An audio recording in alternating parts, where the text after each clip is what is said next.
Girlhood 101, a course led by JBG Ambassadors.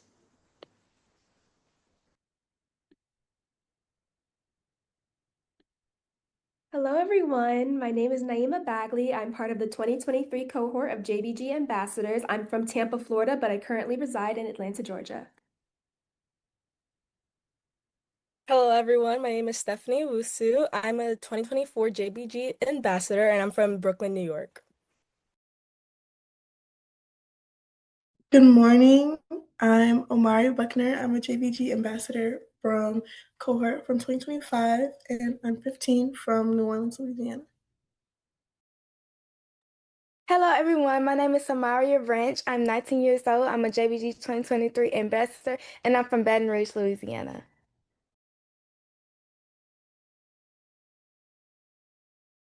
Hi everyone, my name is Sharja Mboji. I am a 2025 JBG Ambassador and I'm 17 and from Harlem, New York City. Hello everyone, I'm Alec Love. I'm 17 from Raleigh, North Carolina, and I'm a JBG 2025 Ambassador. Hello everyone, my name is Amanda O'Connell. I'm 15 years old and a part of GBG's 2025 cohort and from Atlanta, Georgia.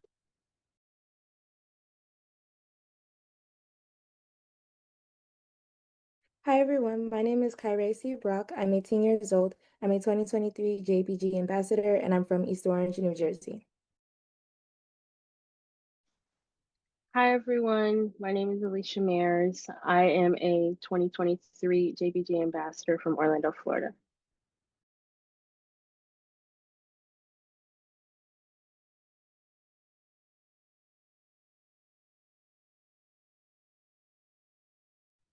Okay, hi everyone. My name is Angie Ferreiro. I'm from Dallas, Texas, and I'm 18 years old, and I'm a part of the 2025 JBG Ambassador cohort.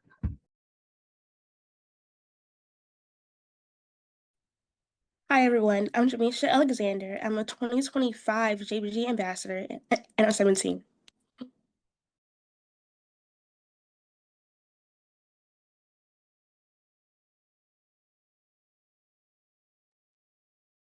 All right, y'all. Now that we've all gotten acquainted, we're going to start on our community agreements. These agreements will guide us through our session. As JBG ambassadors, we strive to honor these pillars throughout our work, given they provide us with a code of support and upliftment in the time where Black girls need it the most. Our first one is Black girls are producers of global knowledge. We are not just learners, we are creators of knowledge. There is an exchange of learning that happens in the classroom. Everyone is a teacher and student. We can be ratchetemic and embrace all types of genius.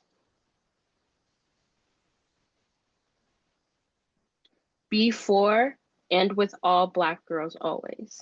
We don't all have to show up one way. Be receptive and respectful to all points of views. And lastly, we all need to remember to be compassionate. Let's be free without judgment.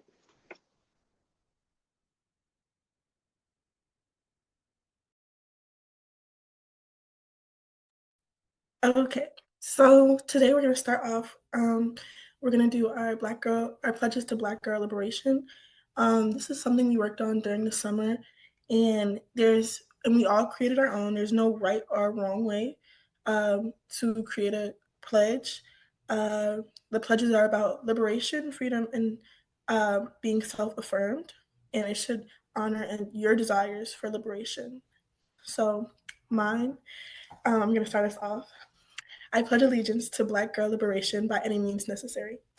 I pledge to promote the healing, peace, and freedom of all Black girls, regardless of what they look like or where they come from. I pledge to advocate for the Black girls who lack the resources, courage, or love that they deserve. I pledge, most importantly, that I will never stop advocating for us, as we are more precious than anyone could ever imagine. Thank you, Omari. I'm also going to be reading my Black Girl Liberation Pledge today. I pledge allegiance to Black girl liberation and the hope for future generations, and to our fallen ancestors for which we stand, one sisterhood, look and fly, indivisible, with liberty and justice for Black girls who have had their stories stolen. So today we take those back. We lift our voices and sing and shout and march and run and soar till victory is won.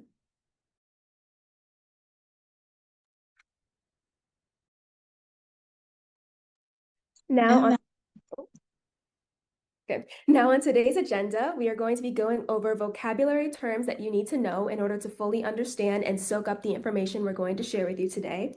Our four main units in the JBG Black Girlhood Curriculum, which specifically center the unique experiences of Black girls. Our call to action and how you can take this information with you. And finally, resources provided by JBG to learn more info about what we do and what you can do to ensure you are always creating spaces for Black girls. Okay, so I'll be introducing and defining several vocabulary terms that we feel are important to understand the rest of our presentation. Starting off with intersectionality. It's the complex way in which multiple forms of discrimination, such as racism, sexism, classism, heterosexism, and ableism, combine, overlap, or intersect, especially in the experiences of marginalized groups, coined by Kimberly Crenshaw in 1989. Next is adultification bias. Found that adults viewed Black girls as less innocent and more adult-like than white girls of the same age, especially between 5 to 14 years old. When compared with white girls, Black girls were perceived as needing less nurturing, protection, support, and comfort, being more independent, and knowing more about adult topics, including sex. We then have misogynoir, coined by the queer Black feminist Moya Bailey in 2010.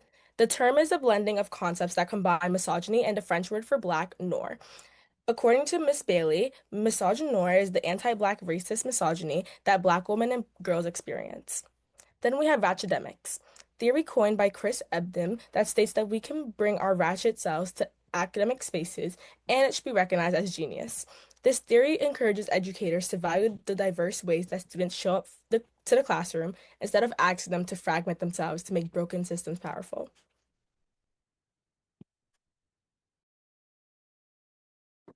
Okay, hello, and welcome to Unit 1, Identity and Intersectionality, taught by myself, Maya Allen, and my peers, my sisters, Sharja Mboji and Omari Buckley.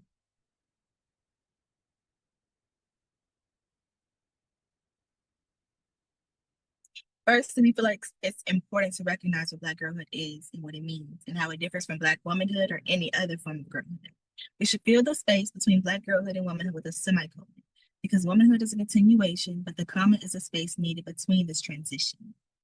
Resisting adultification with a comma that you get to turn into a period and continue when you're ready, instead of when the world tells you to be ready. Black girlhood is its own unique experience that differs not just from other girls, but every Black girl experiencing it. We are taught to believe that what girlhood is, Black girls are not. And in this unit, we are showing you exactly why that's not true. So now I invite Omari to inform us of what adultification is and how it impacts us. Thank you so much, Maya. So I'm going to start off with the history and adultification and the mistreatment of Black girls. And this is just a very, very brief timeline. There's so much more that I could talk about, but I tried to condense it into just 2 slides. So I invite everyone to go do their own research about this topic. So we're going to start off with the 16th Street bombing, Baptist church bombing, and this was in Birmingham, Alabama, and it killed 4 Black girls. 2 were 14 and 2 were 11 years old at the time. And the bombing revealed how society fails to see Black girls as children. They obviously in their communities were mourned as children. However, in mainstream media, we refer to them as, martyrs of the civil rights movement, which they absolutely are, but sometimes they were not necessarily regarded as children, neighbors, as regular children who were murdered. They were martyrs for the civil rights movement. Next slide, please. So now I'm jumping to the 90s. Aaliyah, she signed her first record deal with Jive Records in 1994 at the age of 12, and she released Age Ain't Nothing But a Number in 1996 at the age of 15. And from the moment she signed to Jive Records, she was sexualized, marketed as mature, and manipulated by the adults around her. Instead of being protected and kept safe. She was used as a product to be sold. And she just wasn't properly cared for, and she wasn't taken into account as a Black girl. She was often thought of as a Black woman. And a lot of times you'll see people refer to Aaliyah, and she died so young, but because she had been on the scene since 12, she had been over sexualized and underprotected since she got on the scene. No one ever really thought of her as a child, which she was.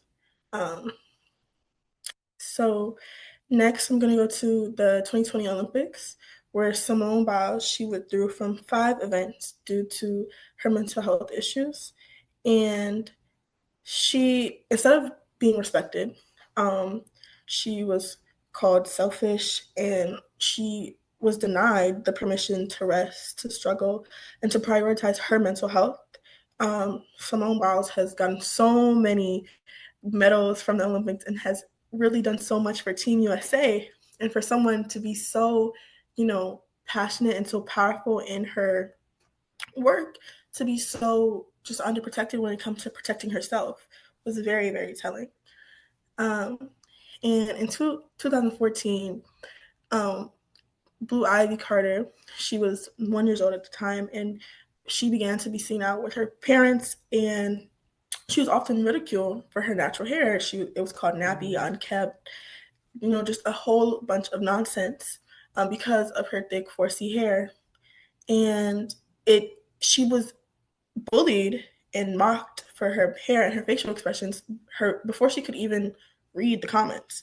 And since 2022, she's been touring with Beyonce, and she's often been the target of adultification, whether it be her dress at premieres, her clothing at the concerts. She has often been targeted and with adultification, saying that she looks too mature, she looks too grown, all of these things just being projected onto someone who didn't even ask for it. So now I'm going to pass it off to Sharja with identity.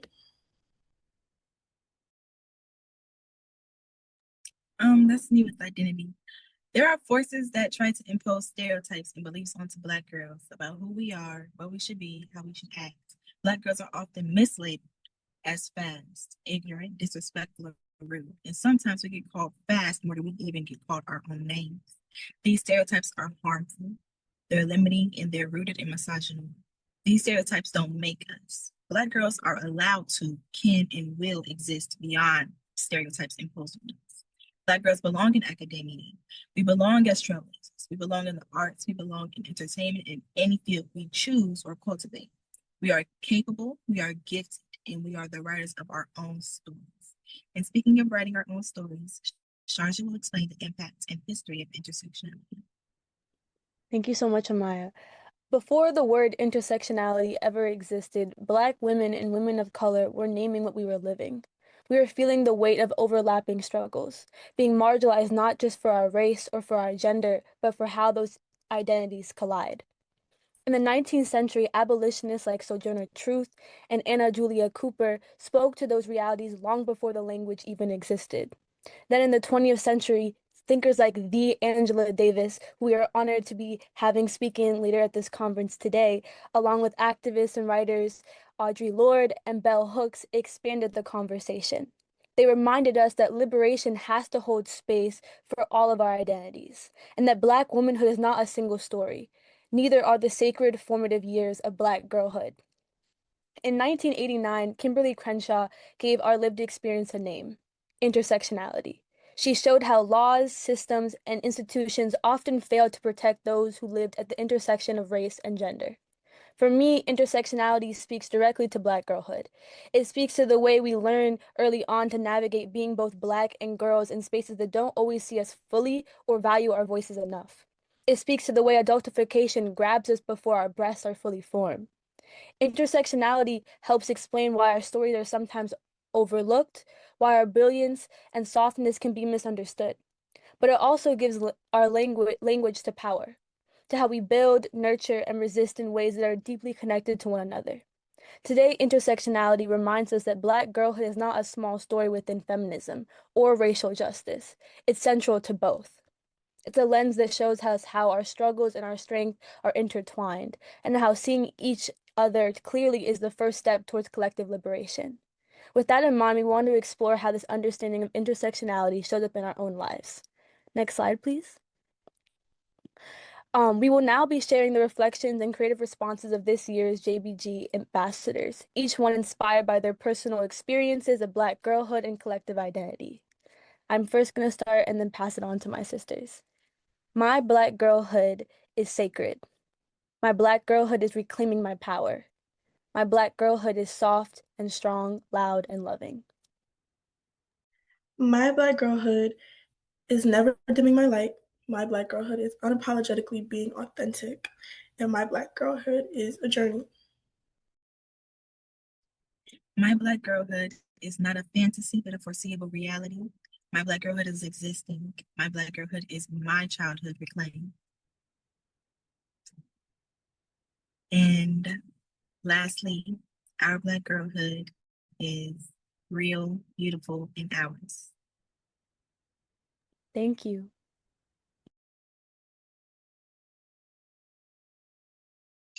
Thank you so much to Unit 1 for shaping that conversation. Unit 2 is going to begin to speak on the ways that Black girls are treated and forced to navigate the institution of education.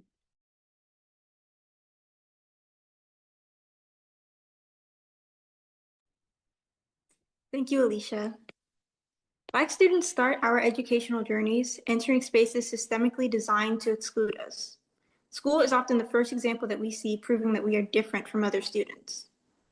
Specifically, most issues that Black girls face can be, from preschool to the 5th grade, can be defined by 2 emotions, pessimism and distrust. Within these emotions, we see some unique sub-issues come into play. Leading with the lack of faith in Black students. Non-Black educators welcome us into their classes with biases in the backs of their minds. They're thinking, I don't need to invest in you, assuming that Black girls are less capable than the other students in their classrooms. Following this, we have disinclusion from classroom discussions.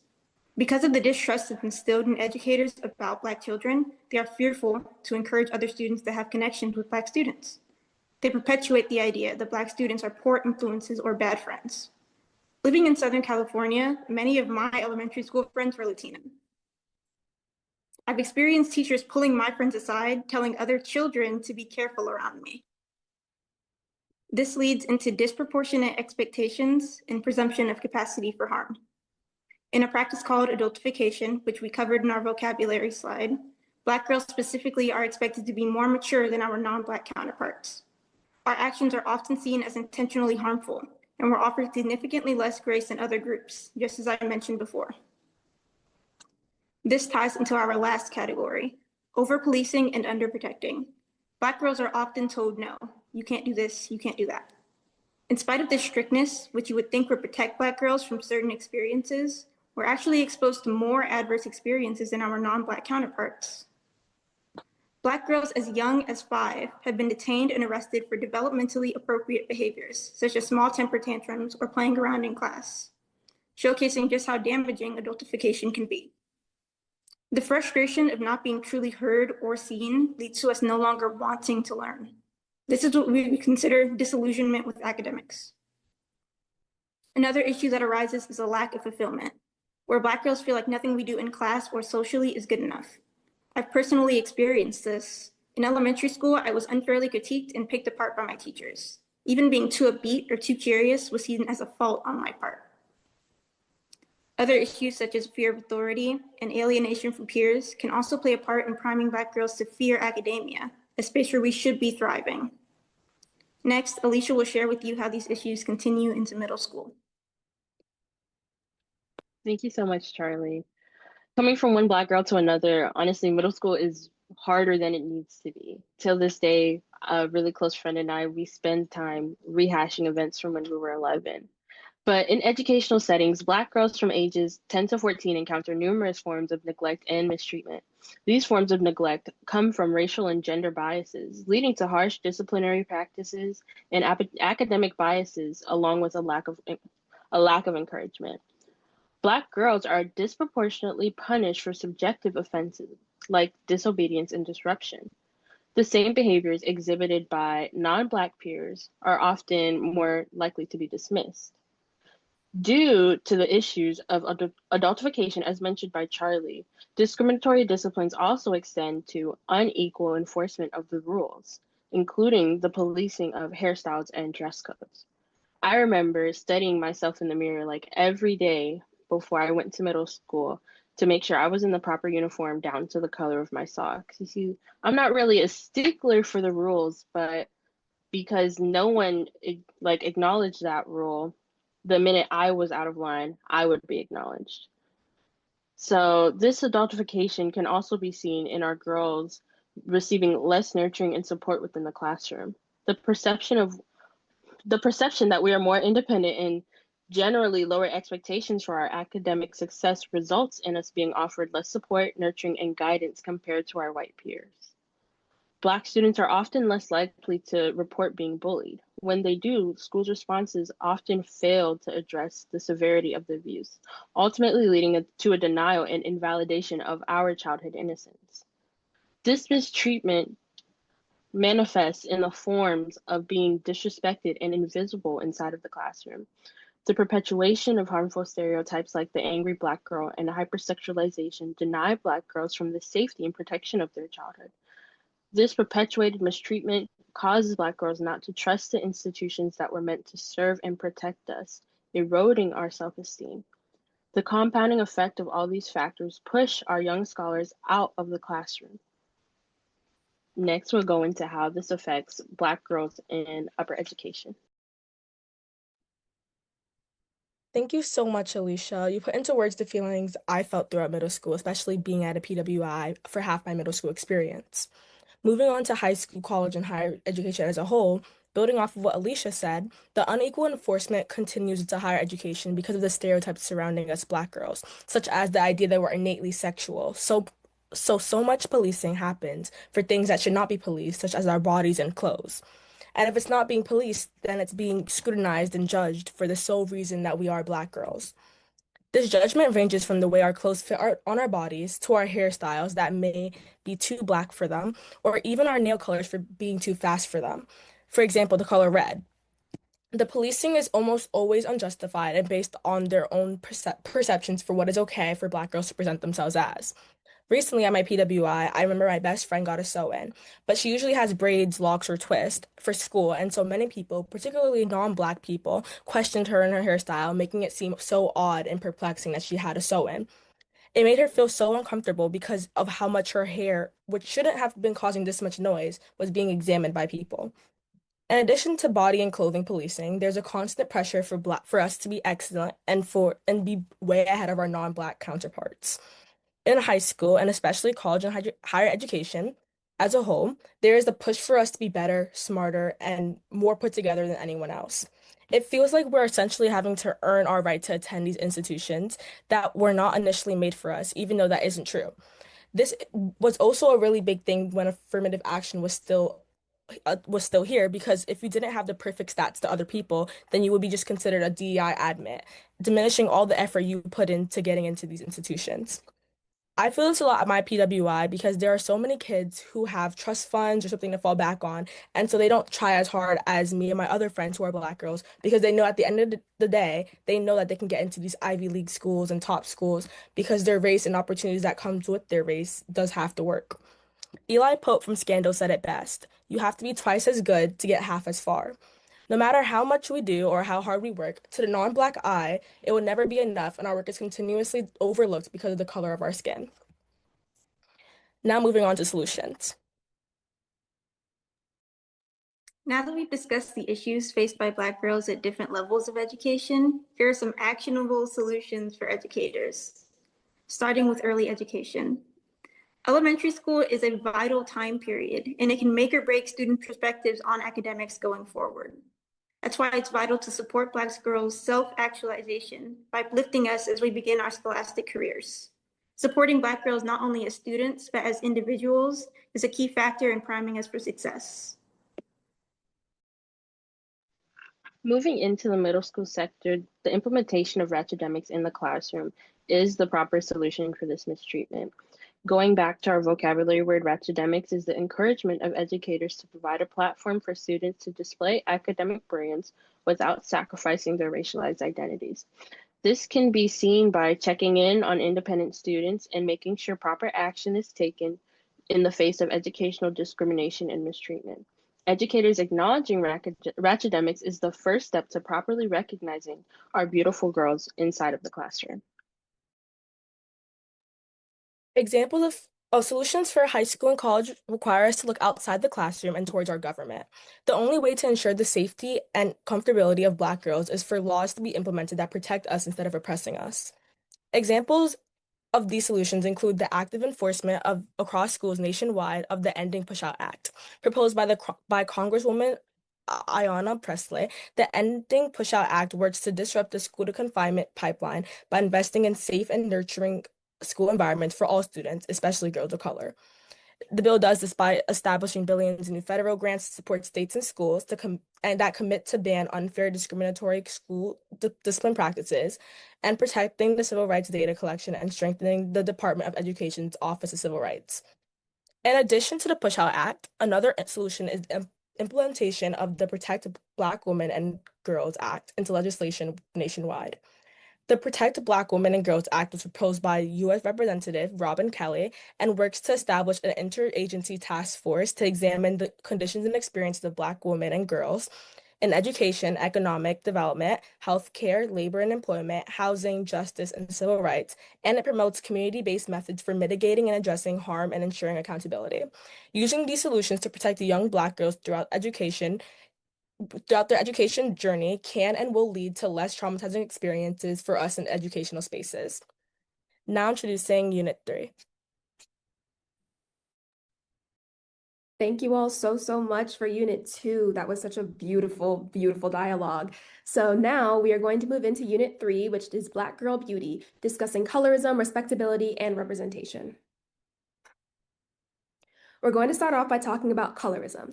Colorism is the discrimination of those with a darker skin tone both within and outside of one's own racial group. In the US, colorism mainly originated from slavery, in which lighter-skinned enslaved people were treated differently, often with more privilege, than their darker-skinned counterparts, such as working in the house rather than on the field. As colorism evolved post-enslavement, we see this within the Black community with methods such as the brown paper bag test, which were used to judge if a Black person was light enough to join certain spaces, particularly within the Black community. While colorism is not practiced in the same way, it is still prevalent in everyday life and the media. A study published in 2021 by the National Library of Medicine showed that Black girls with darker skin were more likely to be suspended than their light-skinned or white counterparts. Colorism also affects the way that we see ourselves within social spaces. As a darker-skinned Black girl myself, and as someone who's typically the darkest-skinned girl in her friend groups, I found it hard to perceive myself as beautiful, particularly when I was ranked by my peers as the least pretty in my friend group, and especially within dating when I noticed that more of my friends were getting attraction from boys rather than me. I can't help but notice, and much of my darker-skinned counterparts agree, that we are the darker-skinned girls in these groups who are getting picked last. It took a long time for me to see myself as beautiful as a part of my Afrocentric features and not in spite of them. In the entertainment industry, Black girls are victim to not only being seen as invaluable, but also unmarketable with audiences due to their darker skin. In 2016, W Magazine edited their magazine cover to make Zendaya and Willow Smith's skin appear lighter than its natural color. A more recent catalyst for this conversation of colorism is the speed that music artists are growing, such as Ice Spice having risen to fame really quickly in comparison to Doechii, who makes very similar music but only recently began to have the same level of notoriety. While people are pointing out to colorism as a culprit, other people are pointing out this sort of attention to colorism as a form of hatred and bitterness from dark-skinned audiences, which leads to common misconceptions about colorism, where people think that talking about it is an overreaction by dark-skinned Black women and Black girls, and that we are being bitter or insecure when we speak up, despite research and historical events that document this as a legitimate problem. So, what can be done? Firstly, let's stop making colorism a taboo topic both outside of and especially within the Black community. Then, listen to dark-skinned Black girls and women talk about their experiences with this issue and pay attention to your own internal biases and how they may contribute to the social marginalization of Black girls. Remember, no matter how you may or may not benefit from colorism, it shouldn't be a controversial topic in our community. Let's listen to dark-skinned Black girls talk about their experiences and continue the conversation. With that, we are now going to move on to how dolls are marketed to Black girls made by Samaria. Thank you, Naima. Beautifully said. Black girls have spent generations with dolls that look nothing like them. For years, toy aisles have been lined with white-skinned, straight-haired dolls, leaving the space for toys that truly reflect the beauty, pride, and diversity of Black girls. Black dolls have come a long way since Leo Moss first created them in the late 1800s. What began as a rare effort to represent Black children has grown into a movement for inclusion and cultural pride. Today, more Black-owned brands and major companies are creating dolls that celebrate natural hair, darker skin tones, and authentic Black beauty. This progress builds on the legacy of pioneers like Henry Boyd and Shandana Toys, whose early efforts opened the door for the diverse and empowering doll collections we see today. Seeing dolls that truly reflect who we are is essential for young Black girls. There's a special kind of joy that comes from knowing someone saw our beauty and thought we were worth representing. Every little Black girl deserves to see herself in the toy she plays with, to feel seen. When she picks up a doll that looks like her, it sparks a sense of self-love and belonging that stays with her far beyond playtime. Today, many brands feature Black dolls, but true representation still falls short. We all love the popular breast doll Sasha. What Black girl wouldn't feel seen by her big lips, dark skin, and amazing fashion sense? But let's not forget to shine a spotlight on the Black-owned brands that are truly leading the way. Hefty Roots dolls and Naturalistas lead the way, teaching us to love our curls and embrace our beauty. Brands like HBCU dolls, Fresh dolls, and Melanie dolls continues its mission, proving that we deserve to see ourselves proudly reflected in every toy aisle.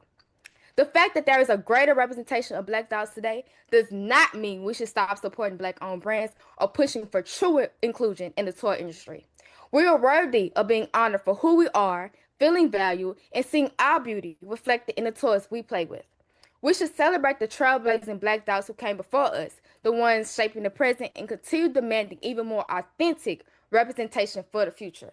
Black dolls matter, and every little Black girl deserves to be seen, celebrated, and empowered through the dolls that mirror our identity. Now we move on to Respectability and Beauty by Kyrie. Thank you much, Samara. That was amazing. So, respectability politics in beauty permeates every aspect of beauty, such as hair, nails, and makeup. In the Black community, hair is deemed extremely important, with unspoken rules as to how one should present themselves in the world. It is widely encouraged for us as Black girls to wear our hair in straight styles, with the belief that we will be chosen for an academic opportunity or job as long as we don't wear African American hairstyles. This is because straight hair is seen as respectable and is widely accepted by society. Hair that isn't straight or tame is often viewed as problematic and something that needs to be controlled. Hence the policies that some jobs and schools have against African American hairstyles. And this is one of the main reasons why many Black girls have gotten their hair relaxed and have had long-term health issues stemming from the chemical usage. Hair color and extensions are seen as ghetto and is highly criticized on Black girls, but they are accepted on other ethnicities. And main example of this is with the Kardashians. When Kim Kardashian wore Fulani braids many times, they were referred to as Bo Derek braids rather than the correct cultural name for the hairstyle. And because Kim Kardashian wore the hairstyle, it was seen as acceptable by mainstream media and it was considered a trend. Over the recent months, there's been an increased trend of non-Black people wearing bonnets, something that Black girls have been criticized for wearing for many years. And while it can be beneficial to see this transition of acceptability, it's extremely important to acknowledge and discuss the importance of wearing a bonnet and why it was considered unacceptable in the past, as well as holding those accountable who would criticize Black girls for wearing a bonnet, which is naturally protected for our hair. Another thing is with nails. Nails are a form of self-expression. However, this has been discouraged, with Black girls being told that they are ghetto, unprofessional, and dirty, and none of these things are true. Long nails have been deemed inappropriate and unprofessional on Black girls. Long nails and just nails in general have a cultural and historical significance within the Black community, yet they are labeled as unprofessional when worn by Black girls. And this idea is rooted in classist and misogynoir ideals. White girls who wear long nails are considered and they don't receive the same criticism that Black girls do. And another thing is with makeup. Black features have been seen as undesirable or inelegant for many centuries, and this has caused for many Black girls to have insecurities about their features, which has then led to excessive contouring, plastic surgery, etc. However, with current beauty trends, many white influencers encourage their followers to overline their lips, which is a natural Black feature that has been ridiculed, criticized, and over-sexualized. And many Black girls have had negative experiences with this, as we heard earlier from Naima. And in conclusion, all of these things are rooted in white supremacy. And these criticisms are centered around the white gaze and is often perpetuated within the Black community. The idea that changing your hair texture, having short nails, minimal makeup will make a person more elegant, respectable, or desirable is simply not true. And us as Black girls should be able to express ourselves freely without criticism regarding how we appear to others. And it is crucial that we as a community teach our younger Black girls to fully live, be proud, and stand strong within their Black girlhood. Our next segment will be representation and resources with Naima. Thank you, Kyrie. I love what you said about Black features both being criticized and copied by outsiders. People love to police our beauty until we suddenly see it everywhere on people who don't look like us. More often than not, resources that provide true celebratory representation are not highlighted nearly as much as they should be. With that being said, here are some great resources of representation for Black girls within each stage of Black girlhood. For younger Black girls, we talked about these dolls before, but natural releases and healthy roots show a variety of melanated shades and hair textures that every Black girl can see herself in. They have a similar concept to Barbie, but with an Afrocentric focus. Fun fact, I actually have two back home because I love them so, so much. For older Black girls, in the age of social media, makeup, skincare, and hair care is a very popular topic. It is important to highlight content creators who put out media that is made by us for us. Glam Fam Hair and Beauty is a great YouTube channel to watch if you want to learn how to do different natural hairstyles, and Lachey's Glams does makeup looks and tutorials on YouTube on many different shades of melanin. Skincare-wise, with sunscreen, we all know that brands will oftentimes leave a white cast on our skin because they are not made with darker skin tones in mind or used for testing. That is why Shantae Lundy created the Black Girl Sunscreen to make a product with our skin in mind that is just as good, if not better, than any other sunscreen out there. Finally, Essence Magazine is a great platform that celebrates Black girls and women. They sell skin, makeup, and hair products for Black girls of all ages and put out content in their magazine created by us for us. To conclude this segment, Black girl beauty is one of the most consistently creative things in this world. It is important that we are able to see ourselves represented in the media we are continuously taking in and influencing.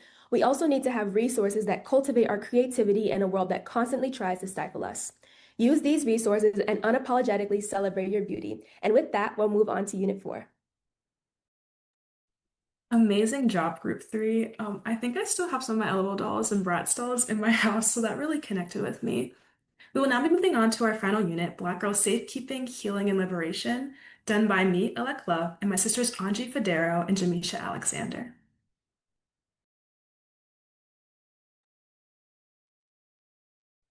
Growing up, I was blessed to be surrounded by Black spaces, Black neighborhoods, Black schools, Black churches, Black everything.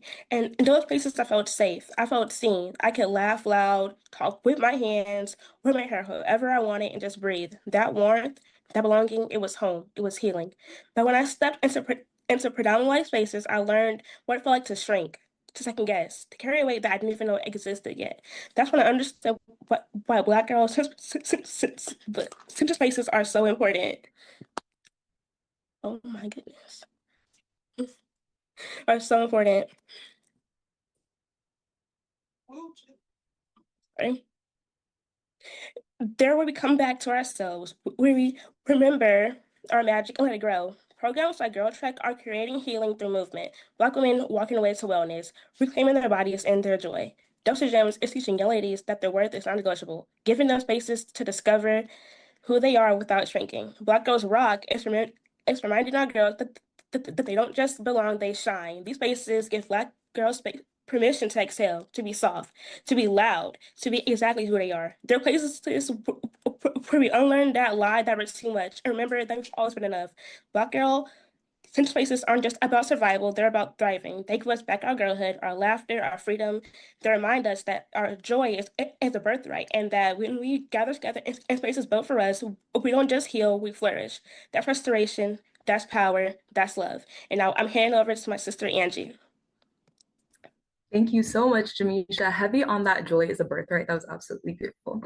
So I'm going to be talking about Black girls and nature because this is a topic that I love and really resonated with while going through the Black Girl, Justice for Black Girl ambassadorship. So Black girls and women have long been divinely considerate of and in fellowship with the earth, all its beauty and all it has to say.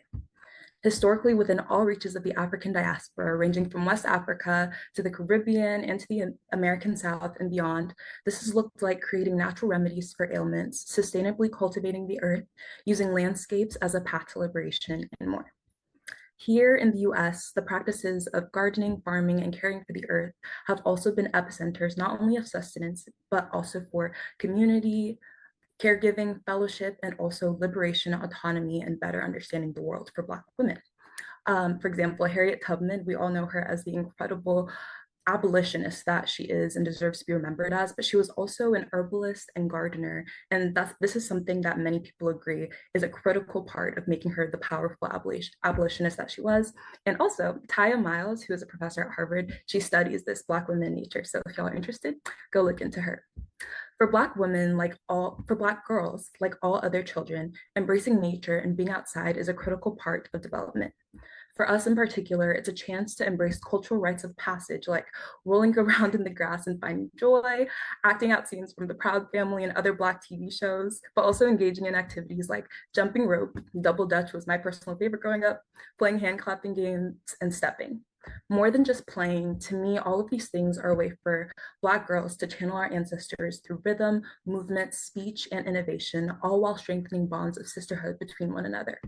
I personally am a poet and spoken word artist, and I remember composing some of my earliest works when I was like 6 about how much I loved trees. And when I was a little bit older, being outside was a chance for me to get to act out like some of my favorite Black girl gymnasts like Simone Biles and Gabby Douglas, and some of my favorite dancers like Misty Copeland, Michaela DePrince, Debbie Allen, and more, because I was just so over the moon to have discovered these creatives who looked like me. Black women and girls have long cared for the earth and used it as a means of navigating the world, but unfortunately, because of systemic and historical discriminatory policies that seek to marginalize and harm Black people, coupled with rampant and dangerous adultification of Black girls, we're often prevented from having these playful moments in nature, and we're often prevented from benefiting from the love from nature that we often give to it. According to the University of Chicago, neighborhoods with more Black and Brown people are significantly less likely to have access to open green spaces, and they're more likely to be located in areas where pollutants are everywhere. Black people are also more likely to live in areas where it's not safe to go outside. And of course, this also impacts Black girls. Additionally, we annually see instances of Black girls innocently playing outside, yet being the subject of police calls, which too often leads to violence and brutality against these Black girls. And it goes without saying that all these factors disproportionately impact Black girls' mental and physical health by heightening stress levels and anxiety, weakening immune systems, increasing rates of neurodegenerative diseases and asthma, quickening puberty, and simply restraining Black girls to their homes. Thankfully, there are incredible Black girls who y'all can see here who are seeking to reclaim nature, study it, and make it more equitable for all people. A young girl whose tenacity and genius continues to astound me is 11-year-old girl, Bobby Wilson, you can see her over here, who is a beautiful chemist and scientist who continues who is enamored with studying bugs and fighting invasive species. Although once the target of adultification in 2023, she was honored by Yale University with the help of Dr. Ijoma Opara, an associate professor of public health, for her work to decrease the population of lanternflies in her state of New Jersey. And she continues to make beautiful strides in STEM today. And I'm so excited to see all that she's gonna do with her incredible future career. Mari Cockney, who's also known as Little Miss Flint. Oh, also, hello, Bobby and Hayden. We love you guys so much and are so proud of all that you guys are doing because they are on this call. Mari Copney, who's also known as Little Miss Flint, is a groundbreaking 18-year-old activist who is fighting to ensure the safety of water for Black people within her area of Flint. She rose to fame within the Flint water crisis, where numerous government officials repeatedly gaslit predominantly Black communities who knew that their water was unsafe and harmful, but they proceeded not to do anything because obviously when Black people are involved, the government doesn't want to be involved. And she wrote a letter to President Barack Obama, who then honored her for her activism. And she's still at it to this day and continues to be just a hallmark of activism within that space. Next, Genesis Butler, who we see over here, is an Afro-Indigenous animal activist who continues to fight against animal cruelty. She seeks to have audiences with incredibly powerful people to bring the issue of climate activism to the forefront. And she gave a TED Talk when she was 10, so that's just incredible. She reminds people of the direness of our wastefulness culture and often roots her activism in her Indigenous and Black identities. Finally, Wawa Gagaru is an incredible climate activist, biodiversity activist, and the founder of Black Girl Environmentalist. And her biggest aim is to center Black girls and women in her fight for heightened environmentalism. She is the winner of so many prestigious scholarships, such as the Rhodes Scholarship, the Truman Scholarship, and the Udall Scholarship. So she's just racking up them degrees. And she mobilizes communities of color to fight against environmental racism.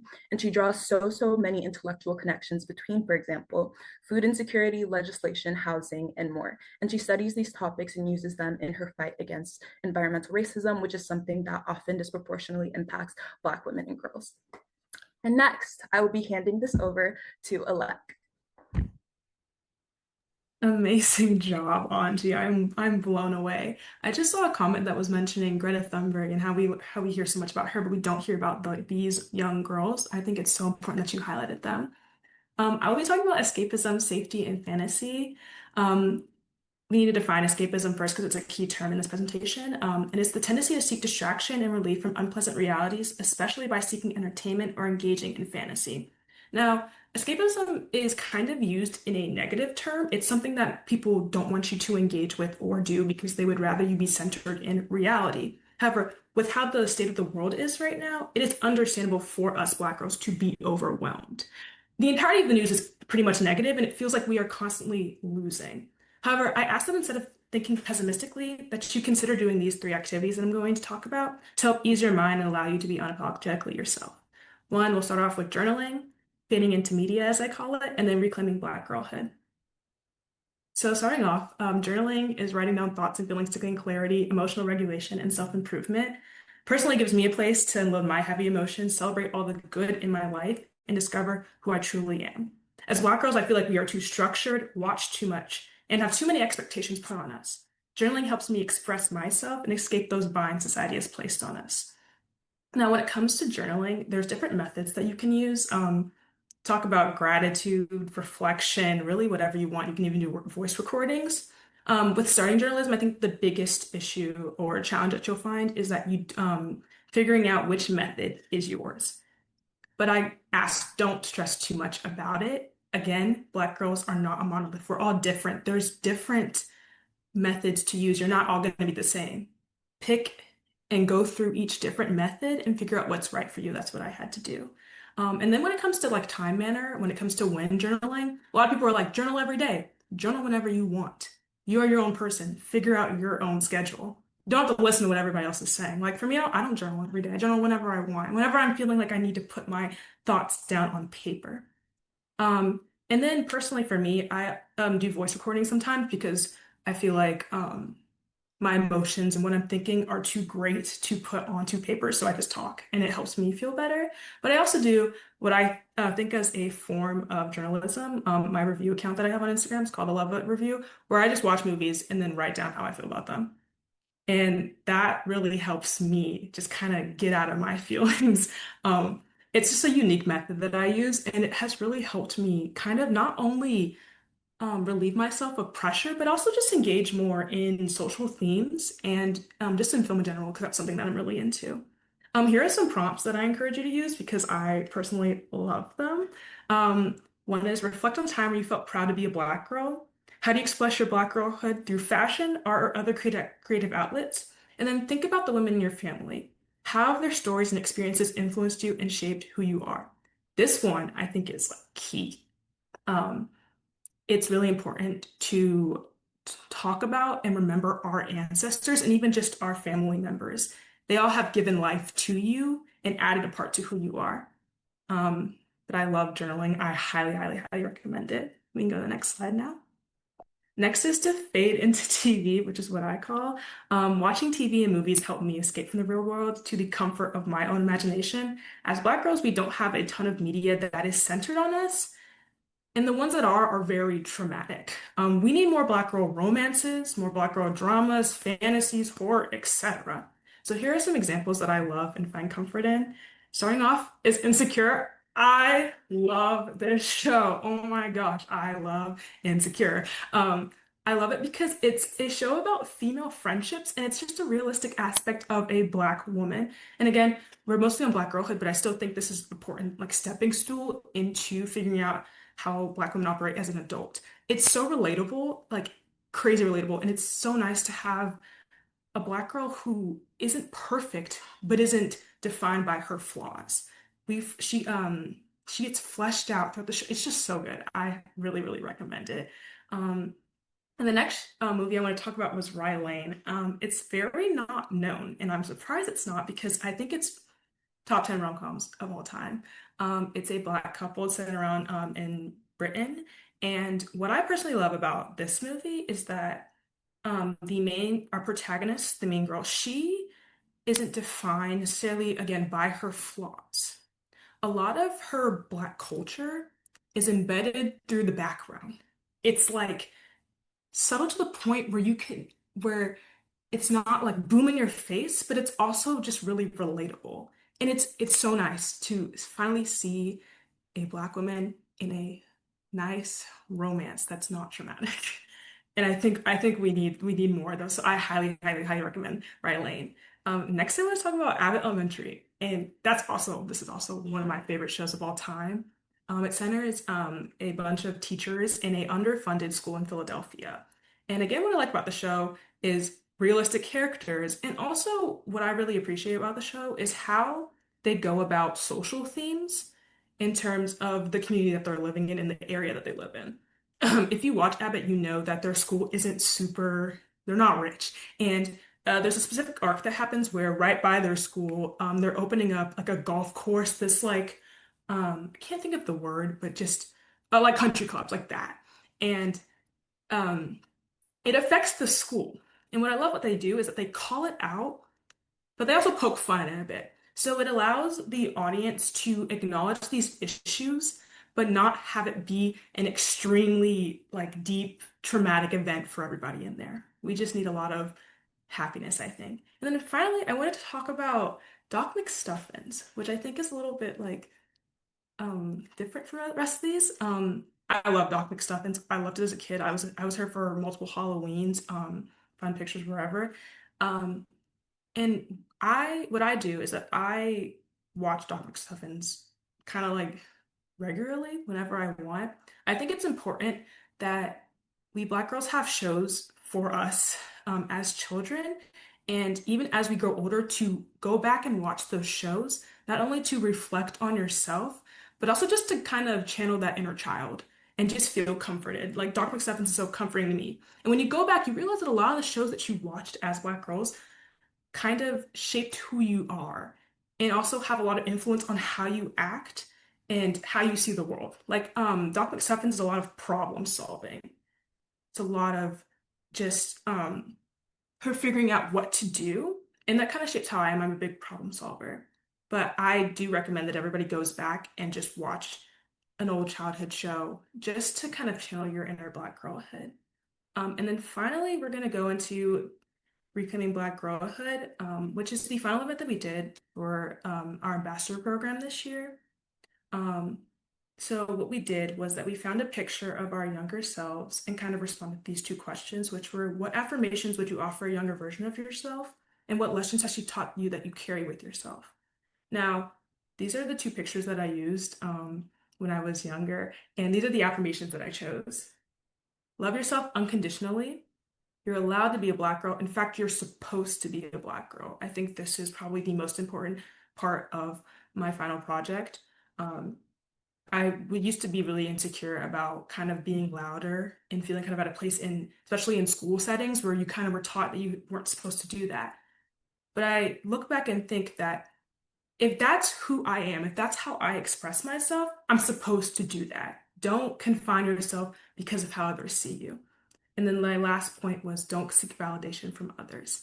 I really recommend you do this again to connect back to your inner Black girls. And in the final assignment, Ms. Baker left this quote that says, "We don't leave the girls we were behind." I don't know if this is what she said or if this is a quote from somebody else, but I think this quote is the foundation of justice for Black girls and just our presentation as a whole. So I hope you take that with me. Finally, we're going to move to our call to action slides. Thank you so much for listening to me.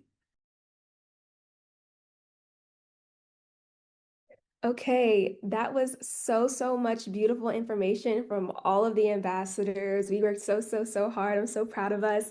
And now we're going to talk about how you all can take this information with you.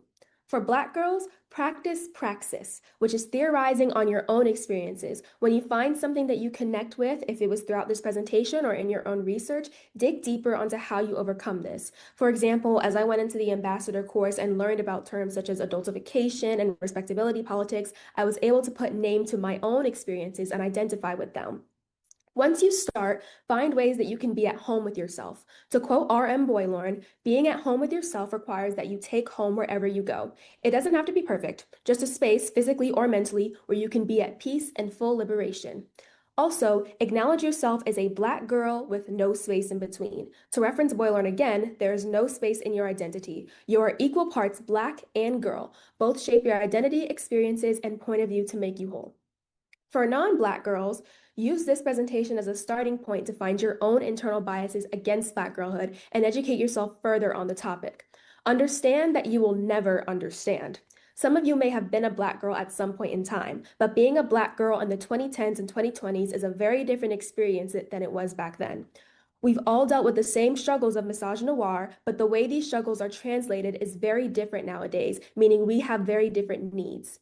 On the other hand, some of you have never been a Black girl before and never will be. Even with all the education in the world, you still will never fully know what it's like to live our lives. But you can help us by hearing when we call something out as any form of racism, be it a micro or macroaggression or ignorance, as well as educating yourself, your friends, and your family when something ignorant is said or done. You have to know that Black girls are the experts in this work. We are the ones who have curated this. All of these studies and all of these facts that people have gathered are due to interviewing and researching on Black girls' experiences. The quicker you understand that you will never understand and accept that fact, the easier it will be to put aside your own biases and make the modern day Black girl experience easier for us to live and take it for what it is. Black girls and non-Black girls alike, remember this. Being a Black girl isn't hard. Experiencing misogynoir and the systems targeting us is hard. Black girlhood is magical and sacred and special and so unique. Don't let anyone make you think otherwise because Black girl, you define your own experience. It is an experience that should be nurtured and cared for and loved because you are deserving of such. With that, we are about to conclude our ambassador presentation, but we're going to talk a little bit about the resources provided by JBG first.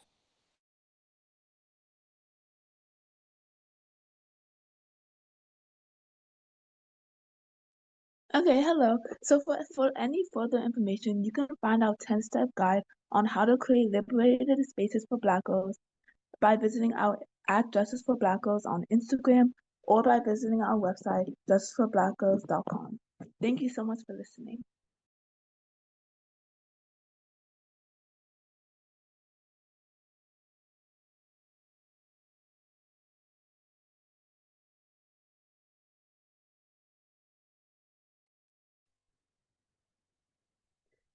If you're anything like me, you're overwhelmed with joy. I've got messages that people have tears of grief, hope, healing. Our babies are incredible. And this is what we mean by taking leaps from empowerment to power. Black girls don't need to just do the best they have within structural degradation, quoting Brittany Cooper within Eloquent Rage. Black girls deserve to be in positions of power, which means they are making decisions that impact their day in and day out lives. And this proves that Black girls are not just the futures, but they are the architects of so much that is wonderful right now. And that presentation is proof. If you're ever looking for evidence that our babies are capable, powerful, genius, brilliant, wonderful, you can constantly refer to them. They are living citations. They are embodied brilliance. They are living genius. And so if you ever needed any proof that our babies are doing incredible work, this is it. And I also want to offer to anyone that is sitting here that you don't have to be a producer to be capable, that you don't have to be a producer to be worthy. And so our babies are worthy just because they exist.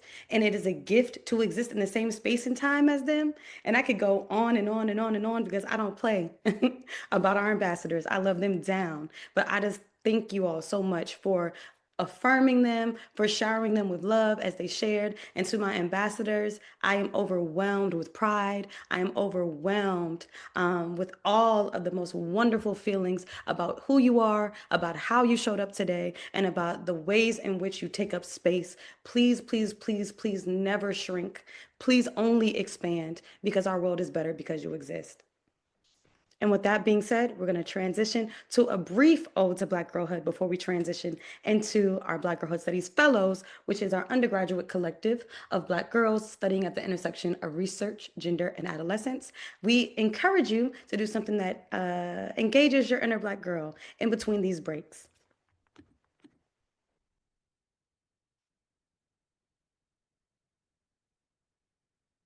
Black girl, have you looked in the mirror lately? And I mean, really looked at those precious coils that no matter how far you stretch will bounce back to its form, resilience. Did you give her a hair flip today? To dust off the haters as you allow the movement of your hair to do the talking, for the clacking of your beads to do the singing, the rhythm, the cadence of Black girl joy.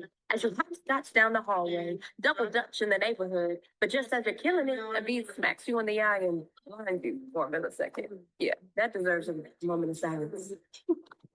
Then your friends are wrapped in laughter because we all know exactly what it feels like. Community, the interconnectedness of past and present, history and culture, girlhood to womanhood, all braided into one, inextricably linked. All while treasuring the sacredness of your Black girl experiences, because these moments, the good, the great, the embarrassing, are the ones that touch the deepest level of your being. On your most special days, your hair is enough. On your lowest days, let your puff reach the heavens, because the higher the hair, the closer to God. Every sacred moment begins when you ritualize, taking care of that hair that sprouts from the roots and grounds you to your inner truths. Black girl, your hair is art.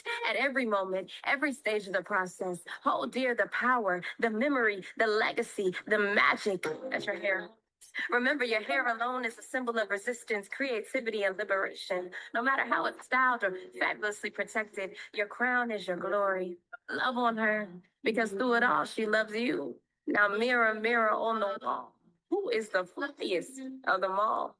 Baby girl, it's you. The best thing in you.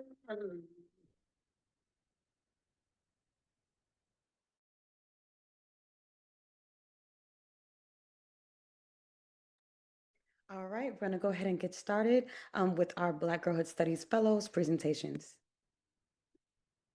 Black girl, have you looked in the mirror lately? And I mean,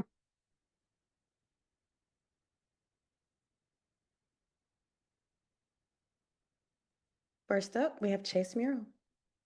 Hello, my name is Chase Merrill, and I'm a student at the University of Oregon and a Justice for Black Girls, Black Girlhood Studies Fellow. I'm beyond excited to get us started off today.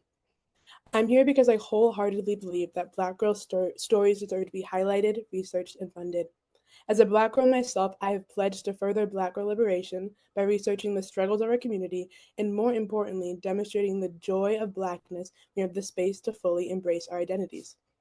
Black girls aren't asked to lead. It's expected and demanded of us by a society built on the exploitation of our intelligence, bodies, and potential.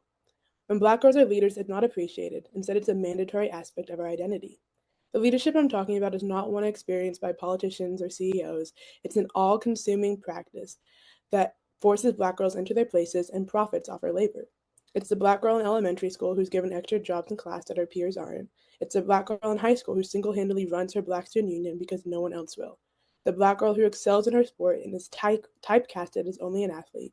It's a young Black girl professional who's forced to plan the office party because she would do it just so well.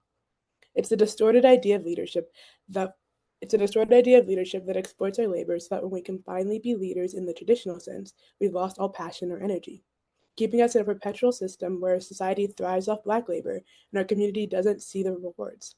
It's the burden of leadership without the glory or recognition our community deserves. My research project, Not Your Mule, Black Girlhood Identity and the Burden of Leadership, explores the effects of the strong Black girl trope and other stereotypes that work to reinforce the expectations of Black girl leadership.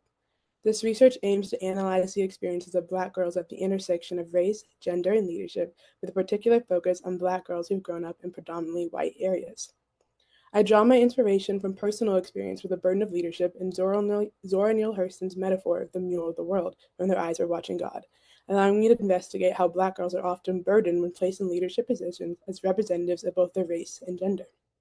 My research aims to highlight the disproportionate leadership tasks placed on Black girls within middle school, high school, and college, as well as the lasting impacts of burnout.